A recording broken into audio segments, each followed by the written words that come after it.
Kalau Mas Mauro apa? Ya pengen dapat banyak pahala sama bisa memakaikan mahkota kepada kedua orang tua di akhirat.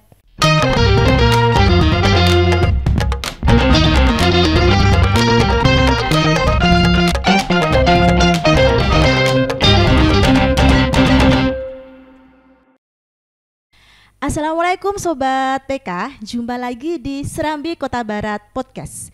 Nah Sobat PK, edisi kali ini spesial di bulan suci Ramadan ya, kami akan membahas mengenai kiat-kiat bagaimana sih anak-anak itu bisa senang membaca Al-Quran dan bagaimana juga semangat anak-anak itu semangat di dalam menghafal Al-Quran. Nah Sobat PK, di studio podcast saat ini kami menghadirkan dua murid dari SD Muhammadiyah PK. Jadi mereka itu kakak beradik yang sama-sama menghafalkan Al-Quran. Tapi mereka juga nggak sendiri, nanti ada juga orang tua dari anak-anak kita ya, karena tentunya tidak lepas dari peran orang tua di dalam membimbing anak-anak ini menjadi seorang penghafal Al-Quran. Baik Sobat PK, langsung saja kita sapa. Yuk. Assalamualaikum Mbak Yaya. Assalamualaikum Mas Mauro. Waalaikumsalam. Ya, Assalamualaikum Mama.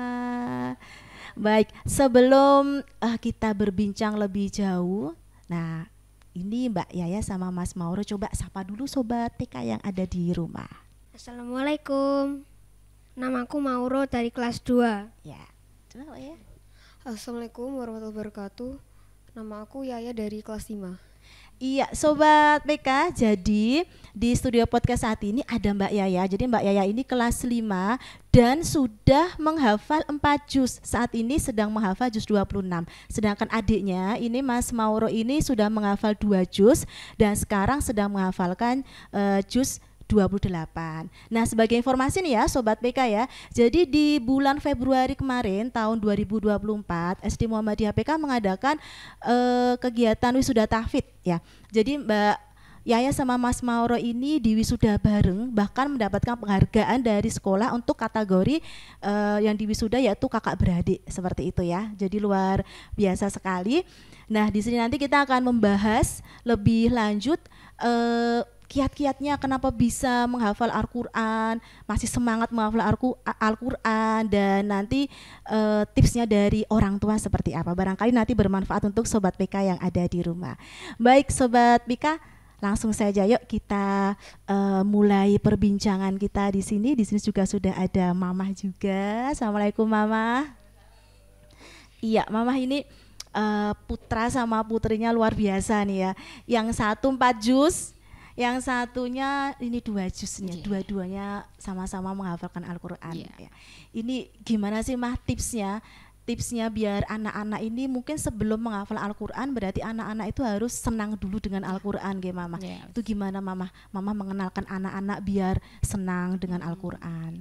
Gini, kalau anak-anak itu tuh dulu jadi waktu anak-anak masih kecil, masih belum bisa membaca, saya dengerin murotal aja jadi mereka mau main, mereka mau sambil belajar atau apa, mereka saya dengerin murotal. Jadi setiap mau jungkir balik, mau main apa, biasanya saya dengerin itu. Jadi kan lama-lama terngiang-ngiang. Jadi pakai sound gitu yang keras itu Mak? Iya, sound. Atau kalau di mobil biasanya pakai HP itu mau perjalanan kemana, biasanya saya setelkan itu. Jadi sering mendengarkan. Terus di usia TKA kalau nggak salah mereka sudah bisa baca Al-Quran. Ya, terus sudah bisa khatam juga alhamdulillah. Jadi lebih gampang untuk menghafalkan Al-Qur'annya. Jadi membaca sendiri, di samping itu juga sering mendengarkan. Jadi lebih gampang jadi gitu. Jadi memang sudah dibiasakan dari waktu kecil ya Maya. Jadi didengarkan dulu. Jadi meskipun waktu itu belum bisa membaca tapi seenggaknya kan sudah didengarkan terlebih dahulu ya. Luar biasa ya. Baik, Mama itu tadi kan untuk mengenalkan anak dalam membaca, dalam mengenal Al-Quran. Nah kalau untuk menghafal Al-Qurannya sendiri Mama, ini sebenarnya kan anak-anak ini kan masih sekolah, tentunya kan masih harus belajar, apalagi kalau ada ulangan seperti itu. Bagaimana Mama mengatur jadwal antara anak-anak ini harus menghafal Al-Quran dengan pelajaran seperti itu, Mama. Jadi anak-anak ini menghafal Al-Qur'annya setelah pulang sekolah. Jadi kami sudah bikin kesepakatan. Jadi pulang sekolah itu kami ada waktu 1 sampai 1,5 jam bergantian. Jadi nggak bisa bareng, Us. 1 sampai 1,5 jam. Itu Ya. pulang sekolah itu kan Pulang udah sekolah, sore nggih? Ya, jadi Sore. pulang sore sekitar jam 4 lah ya, Us, katakanlah jam 4. jam Jadi 4. ada waktu jam 1 jam atau 1,5 itu untuk murojaah dan menambah ayat. Dan menambah ayat. Karena kalau nggak di murojaah setiap hari itu akan hilang hafalannya. Dan itu Us. setiap hari. Harus setiap hari. Minggu Harus setiap hari. Minggu kadang free Oh. ya.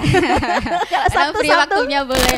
Sabtu masih. Oh, masih. Sabtu masih. Jadi minggu kita boleh free lah, main-main gitu-gitu. Sambil mendengarkan tetap. Jadi mereka mau main apa aja, murotal biasanya saya setel.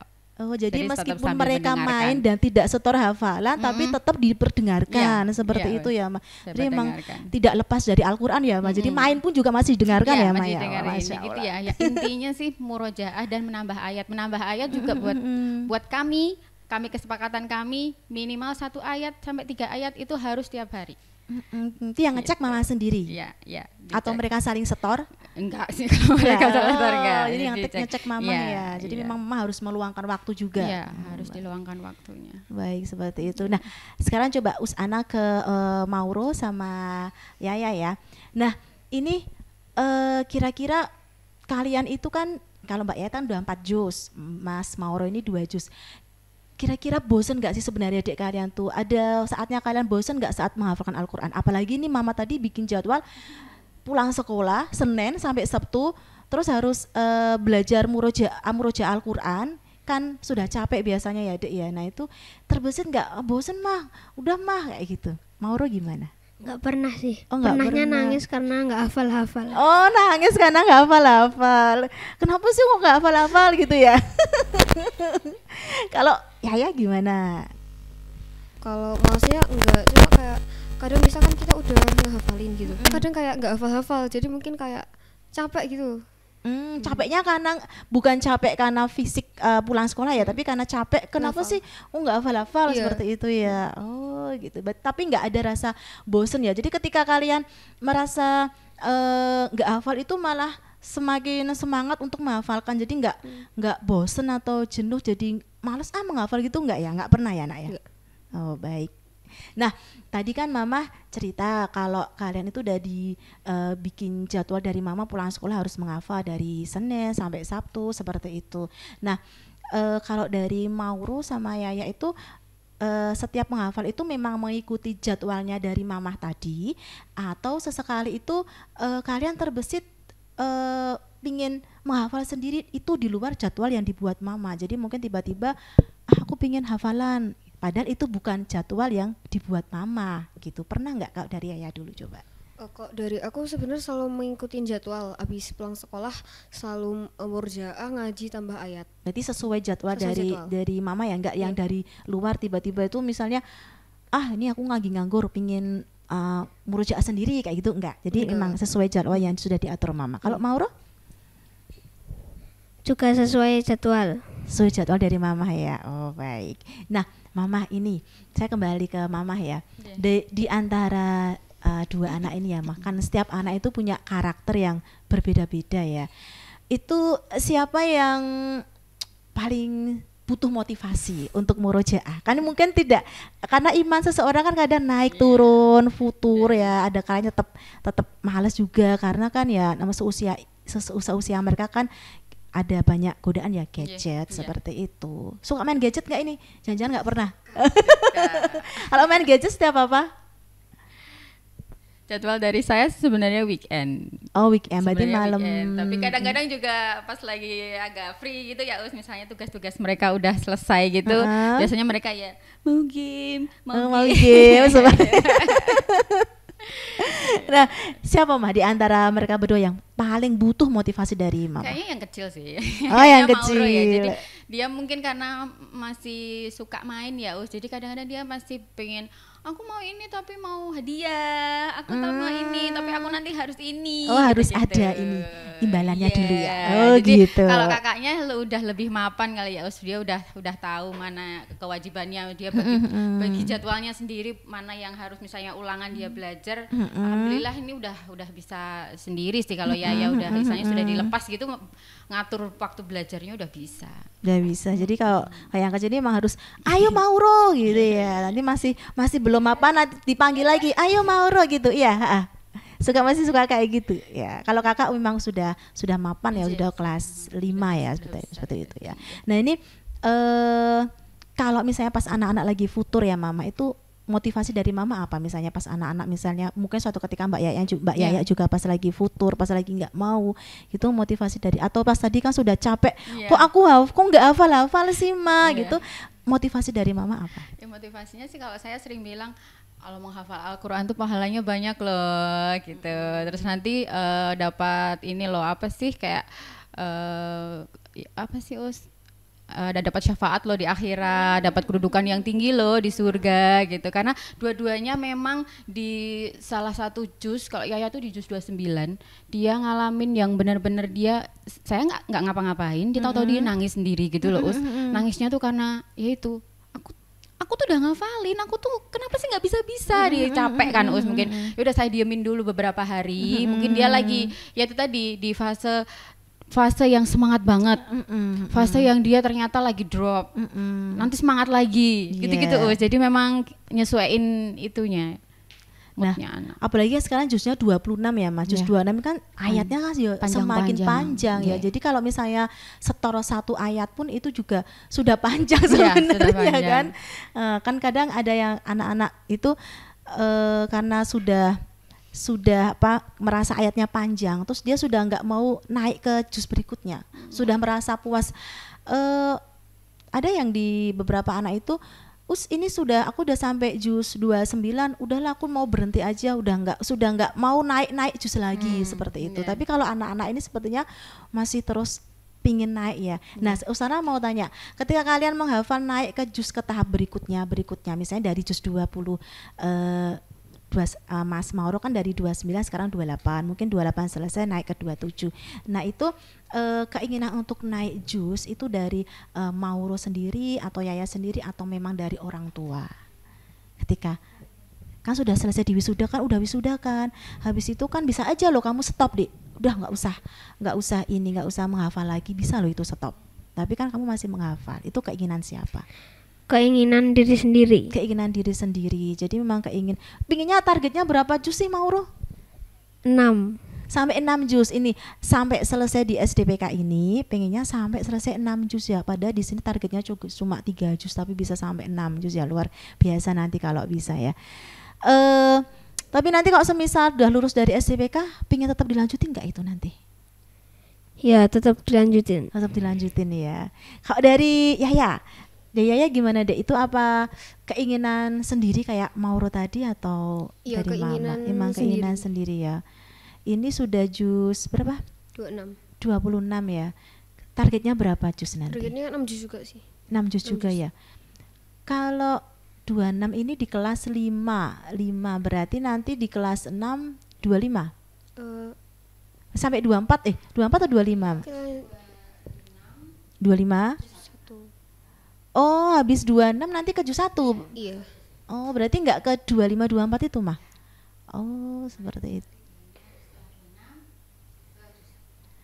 Wah, juz 1 tuh Al-Baqarah ya. Itu lu panjang sekali Al-Baqarahnya. Berarti yang 6 juz itu yang juz ke-6-nya yang Al-Baqarah itu ya, Ma. Berarti ya, Ma. Wah, ya semoga bisa nanti tercapai ya, Dek ya. Nah, dari tadi kan kita ngobrol tuh Ustazah bisa memperhatikan kalau Mbak Yaya maupun Mas Mauro itu memang anaknya memang semangat sekali ya menghafal Al-Qur'annya. Ini sebenarnya tujuan dari kalian menghafal Al-Qur'an tuh apa? Jadi kenapa sih kok kamu semangat seseorang melakukan sesuatu kan pasti ada tujuannya. Aku belajar karena aku punya tujuan pingin dapat nilai bagus ya, seperti itu. Kalau Mauro, aku udah sampai juz 28, nanti mau nambah 27, 26 dan seterusnya, itu kenapa Dik? Tujuannya apa? Mau dari Yaya dulu coba. Kalau dari aku pastinya biar dapat banyak pahala lah. Biar dapat banyak pahala. Ada yang lain? Ya pingin dapat banyak pahala itu ya? Iya. Kalau Mas Mauro apa? Ya pengen dapat banyak pahala sama bisa memakaikan mahkota kepada kedua orang tua di akhirat. Wah, luar biasa. Kemarin waktu sudah Tahfi juga sudah ngasih mahkota ya? Nangis gak kemarin? Ya nangis semuanya. Tapi waktu anak-anak itu menghafal Al-Quran itu sudah sejak dari kelas 1 atau sejak dari TK mah mulai menghafalnya? Anak-anak menghafal itu mulai dari TK. Jadi kalau KB itu kan masih surat-surat yang pendek ya, Us. Jadi fokus untuk juz 30 itu anak-anak di TKA. TK itu sudah mulai menghafal sudah Al-Quran mulai menghafal dari juz 30 ya berarti ya. Juz 30. Jadi ketika masuk di kelas 1 itu sudah hafal juz 30 ya berarti? Sebenarnya sudah, Yayanya sudah, Mauronya yang belum. Karena Mauro ini kan pandemi ya Us waktu itu. Nah, kalau Yayanya sudah. Cuman di TK belum sempat di wisuda juga. Sudah. Oh sudah. Cuman karena di sini kan harus diulang lagi ya Us dari bawah jadi 30, makanya kemarin ujian lagi di kelas 1 juz 30 dulu. Mulai dari awal lagi. Baik. Terus ini ketika ujian kemarin ya, itu berarti yang waktu di wisuda kemarin di Februari 2024 berarti Yaya di wisuda juz 27, Mas Mauro 28. Nah, Mbak Yaya 27 Mauro 29 ya. Mbak Yaya itu waktu di wisuda itu predikatnya apa, Dik? Jajidan. Jajidan itu berarti sangat baik ya, Maya. Jajidan sangat baik. Kalau Mas Mauro? Jahit baik, luar biasa. Nah, kalau di bulan Ramadan ini mah, ini kan tentunya kan semua jadwal berubah ya, dari pelajaran, dari aktivitas sekolah kan juga berubah kan otomatis. Itu untuk jadwal menghafalnya anak-anak apakah juga mengalami perubahan mah? Sama aja sih Us. Sama aja, berarti tetap cuman lebih longgar karena pulangnya kita agak siang. Jadi berarti setornya lebih banyak. Jadi lumayan agak banyak. Apalagi Mauro ini kan sekarang juz 28 nggak bisa ditarget 1 ayat atau 2 ayat karena 1 ayat kadang bisa 5 baris gitu kan ya. Jadi agak banyak. Tapi waktunya jadi agak lebih longgar. Jadi bisa istirahat dulu kan, istirahat dulu bergantian gitu. Tapi untuk jadwal sama aja. Tetap sama, berarti tetap di sore hari ya Maya? Ya, berarti pulang sekolah. Siang lah, siang. Oh diganti siang. Iya, jadi sekitar jam 1, jam 2 itu udah mulai. Jadi nanti ada yang satu tidur dulu, satunya mulai menghafal, terus gantian. Iya. Untuk ayah support juga ya Mah ya? Ayah support. Ayah juga support, baik. Nah ini untuk perbincangan kita hari ini sebenarnya menarik sekali ya, dan pastinya bermanfaat sekali untuk sobat PK di rumah. Untuk orang tua juga barangkali yang disampaikan oleh mamah dari Mas Mauro dan Mbak Yaya tadi juga bermanfaat. Bagaimana sih bisa menerapkan pendidikan untuk anak biar anak-anak itu senang dengan Al-Quran, kemudian anak-anak itu juga mau menghafal Al-Quran, dan ternyata memang dari kecil itu sudah dibiasakan untuk diperdengarkan murotal ya. Jadi memang anak-anak belum bisa membaca Al-Quran tapi seenggaknya sudah mengenal Al-Quran, bacaan Al-Quran itu seperti apa. Barangkali seperti itu tadi ya Sobat PK ya. Jadi semoga bisa bermanfaat untuk Sobat PK. Nah sebelum kita ini sudahi podcast ini ya, karena sebenarnya sih pengen lebih lama ya, tapi kan setiap kegiatan pasti ada ujungnya. Jadi sebelum kita akhiri, mungkin dari Mauro atau Yaya ada sesuatu yang bisa disampaikan untuk Sobat PK di rumah biar nanti teman-teman di rumah itu juga biar sama semangatnya kayak Mauro dan Yaya semangat menghafal Al-Quran ya. Gimana? Halo teman-teman, ayo kita menghafal Al-Quran karena bisa mendapat pahala yang banyak dan bisa memakaikan mahkota kepada kedua orang tua kita di akhirat. Iya, oke. Terus coba Mbak Yaya. Teman-teman semua, mari kita menghafalkan Al-Quran sebaik-baiknya agar kita bisa mendapat banyak pahala. Iya, itu ya teman-teman ya, pesan dari Mas Mauro sama Mbak Yaya biar bisa memberikan mahkota kepada orang tuanya, dan untuk diri kita sendiri tentunya kita akan bisa mendapatkan pahala. Baik dari Mama mungkin memberikan tips atau kiat-kiat untuk orang tua di rumah biar bisa ini anak-anaknya bisa seperti Mama, bisa semangat menghafal Al-Quran seperti itu. Kalau dari saya pribadi ya bikin kesepakatan sama anak-anak. Jadi tipsnya bikin kesepakatan sama anak-anak untuk disiplin waktu. Jadi kita bikin kesepakatan pokoknya kita harus murojaah ya setiap hari ya, harus nambah ayat ya setiap hari ya, gitu. Jadi kan sama-sama ini ya Us, sama-sama sudah deal nih sama anak-anak. Jadi anak-anak juga istilahnya biar punya disiplin juga, punya rasa disiplin. Pokoknya aku harus ada kegiatan ini dulu nih sebelum aku misalnya istirahat atau apa gitu. Dan yang penting sama murojaahnya itu paling penting Us. Jadi kalau misalnya lama nggak murojaah tuh benar-benar hafalannya hilang betul Us. Jadi murojaah sama tambah ayat juga itu kalau bisa harus minimal 1 atau 2 lah, itu harus banget. Sama jaga mood anak Us. Jadi waktu mau mulai murojaah ataupun menghafal itu kalau bisa mood anak bagus. Jadi kalau moodnya masih jelek atau ngantuk, biarkan mereka istirahat dulu. Biarkan mereka istirahat dulu. Nanti selesai mereka sudah moodnya sudah kembali baik, sudah tidak ngantuk, bolehlah dimulai murojaah sama tambah ayatnya. Berarti itu tadi ya. Jadi kalau saya rangkum nih ya Sobat PK ya, jadi tips dari mamahnya Mbak Yaya dan juga Mas Mauro ini yang pertama tadi disiplin waktu ya, mengajarkan anak tentang bagaimana sih disiplin waktu. Kemudian yang kedua itu terus memurojaah ya, dan setiap hari harus tambah minimal 1 ayat ya. Itu kalau ingin menjadi penghafal Al-Qur'an, karena memang kalau tidak dimurojaah tentunya akan hilang. Kalau hanya menambah 1 ayat yang kemarin tidak diulangi tetap juga akan hilang nggih Mama nggih. Kemudian yang ketiga adalah menjaga mood anak. Bagaimana orang tua memotivasi biar anak-anak ini ada keinginan aku ingin menghafal seperti itu ya Mama. Baik. Itu tadi ya Sobat PK tips dari mamanya Mbak Yaya dan juga Mas Mauro. Semoga nanti bisa diterapkan untuk orang tua yang saat ini sedang menyaksikan podcast dari Serambi Kota Barat Podcast. Baik, terima kasih untuk Mama, kemudian Mas Mauro dan juga Mbak Yaya sudah di studio podcast. Semoga apa yang dicita-citakan tadi bisa selesai 6 juz. Semoga nanti bisa dipermudah sama Allah Subhanahu wa taala, dan Mama juga diberikan terus kesabaran dalam membimbing anak-anak ini bisa semakin sukses seperti itu. Baik Sobat PK, itu tadi perbincangan kita ya di bulan suci Ramadan ini, kita tentang bagaimana sih kiat-kiat agar anak-anak itu mau menghafal Al-Quran dan senang juga dengan Al-Quran. Semoga perbincangan kita di hari ini bermanfaat untuk Sobat PK semuanya, dan selamat menunaikan ibadah puasa Sobat PK. Semoga ibadah puasa kita diterima oleh Allah Subhanahu wa taala. Nah, dari studio podcast saya Ana Azrina, kemudian juga ada Mama, kemudian Mauro dan juga Yaya pamit dari studio podcast. Wassalamualaikum warahmatullahi wabarakatuh.